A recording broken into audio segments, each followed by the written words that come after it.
Y vamos a hablar del duelo, pero del duelo no en lo que solemos, o cómo solemos enfrentarnos al duelo los adultos, sino los niños y niñas. Querida Raquel Baeza, psicóloga del Centro Médico, como siempre me siento aquí, pero estas sillas las carga el demonio, siempre subo bajo.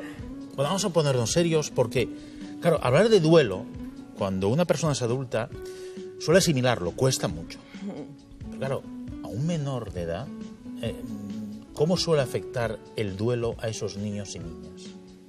Es un tema complicado el de hoy, ¿eh? Sí Que es cierto que tenemos que partir de la base de que el duelo no es olvidar a la persona que ha fallecido, sino aprender a vivir sin ella. Bien. Y cuando nos referimos a aprender a vivir sin ella, nos estamos refiriendo a poder recordarla sin dolor y a poder vivir en el presente y no anclados en el pasado.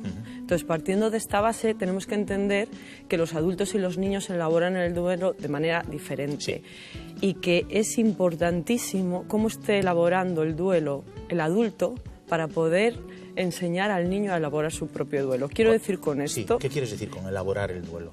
En la consulta nuestra enseñamos al adulto a elaborar su propio duelo. Muchas veces los mismos adultos no están elaborando el duelo y quieren que lo hagan los niños. Entonces es importante que acompañemos al niño en la elaboración del duelo, pero siendo conscientes nosotros como adultos que tenemos que primero elaborar el duelo nosotros. Cuando hablas de elaborar el duelo, significa que hay diferentes fases para afrontar ese duelo. ¿Cuáles son? Mira, yo considero que hay 5 fases. Bien. Esto es cosecha propia, pero hay 5 fases que están como muy claras. Una es el bloqueo. El niño entra en fase bloqueo, no es capaz de asumir la información que se le está transmitiendo. Bien. Y entonces el problema que hay ahí es que tenemos que ir dando la información poco a poco. Bien. Y dosificada.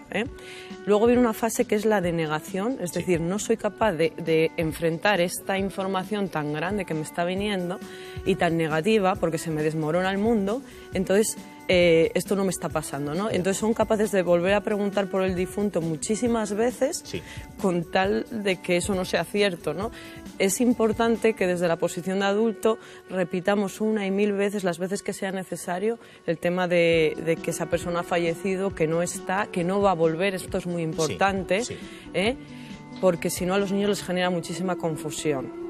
Luego hay una fase que es la de explosión de las emociones, que es un desorden emocional brutal, que el niño pasa, entonces, por ejemplo, aparece la culpabilidad, se sienten culpables ellos, si no hubiese desobedecido tanto a mi mamá no le hubiese pasado esto, culpan al otro progenitor por no haber cuidado lo suficiente al otro, o simplemente por no estar informados, culpan a los hermanos por llevar otro ritmo de duelo. Existe la culpa en muchos aspectos, tristeza, se sienten tristes, decaídos, apáticos, es como que están ausentes.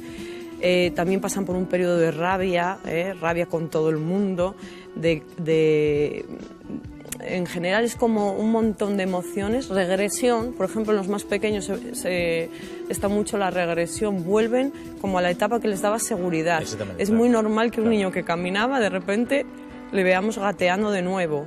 O un niño que ya controlaba esfínteres perfectamente llegue y en el colegio se haga pis de nuevo.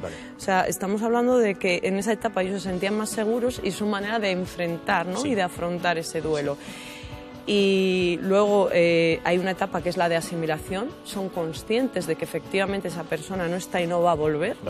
Y por último la resolución, es cuando soy capaz de dar un sitio en el corazón a esa persona, soy capaz de hablar de esa persona, pero sin sufrir. Esta sería un poco la elaboración completa del duelo. Tenemos que observar muy bien al niño, porque si estas etapas se alargan en el tiempo se pueden enquistar y no pasar de una fase a otra, y entonces estaríamos ante un problema de depresión grave o de ansiedad. ¿Es recomendable que cualquier persona que nos esté viendo, que tenga un fallecimiento y que tenga niños, que tenga que comunicar, se acerque a un especialista, como es tu caso, para que les indique cuáles van a ser esas fases y cuál puede ser la mejor manera de pasar de fase a fase para que no se enquiste? Sí, de hecho, bueno, es habitual, ¿no?, que haya personas que les ha fallecido un ser querido. Yo he tenido abuelos o he tenido padres que la madre ha fallecido y me han preguntado, me han consultado esto en consulta, porque les viene bien tener las herramientas de cómo enfrentar esto, porque tenemos que tener en cuenta la edad evolutiva del niño. O sea, quiero decir, no vamos a trabajar igual con bebés que con niños de 10 o 11 años. Entonces, esa parte, dependiendo de la etapa en la que estemos, se va a hablar del tema muerte de maneras muy diferentes. Si quieres te comento un poquito por encima. No. Mira, por ejemplo, los bebés no tienen la capacidad del lenguaje ni de reflexión, pero sí notan la ausencia, sobre todo si es de una madre. Entonces, es importantísimo agarrarlos mucho, cogerlos mucho, que el cuidador sea, a ser posible, siempre el mismo. Que no cambien de casa, que se mantenga un poco los horarios, los hábitos, las rutinas. Es difícil, Pero los niños perciben todo esto, porque a veces pensamos, hay muchos mitos en torno al tema de la muerte. Por ejemplo, los adultos piensan, es demasiado pequeño para enterarse. O vamos a ahorrarle el sufrimiento hablando en la habitación de al lado del fallecimiento. El niño percibe abandono, porque yo no puedo formar parte de esto. O sea, los niños son mucho más conscientes de lo que pensamos. Y lo peor que podemos hacer es generar frases del tipo, tu papá se ha ido de viaje. ¿Y no va a volver? No, no va a volver. ¿Qué estamos haciendo? El niño está generando un pavor horrible a viajar. O se ha quedado dormido para siempre. Es otra frase muy típica. Dormido para siempre, ¿qué quiere decir? Que si yo me duermo me va a pasar esto. Claro, queremos ahorrar sufrimiento a los niños sin darles, digámoslo así, el derecho de estar tristes. Solo porque a nosotros nos incomoda, y eso tenemos que aprender a pasar por ello y acompañar al niño en ese sufrimiento. Lo mejor es mostrarle las emociones. Si yo estoy triste, tengo que hacerle ver al niño que se puede llorar y que yo lloro. Yo soy el primero, que soy el modelo a seguir, ¿no? Y el niño va a hacer con lo que vea.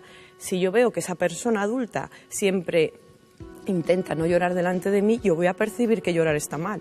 Ya ves, Raquel, que no te estoy interrumpiendo nada, porque realmente el tema es tan sumamente fuerte o duro, que realmente prefiero escucharte y que nos des unas recomendaciones. Lo que acabas de decir, esas frases típicas, se ha ido de viaje, no volverá nunca, se duerme para siempre, son frases que solemos usar y no nos damos cuenta que los niños, niñas de casa son en efecto reflejo de nosotros mismos.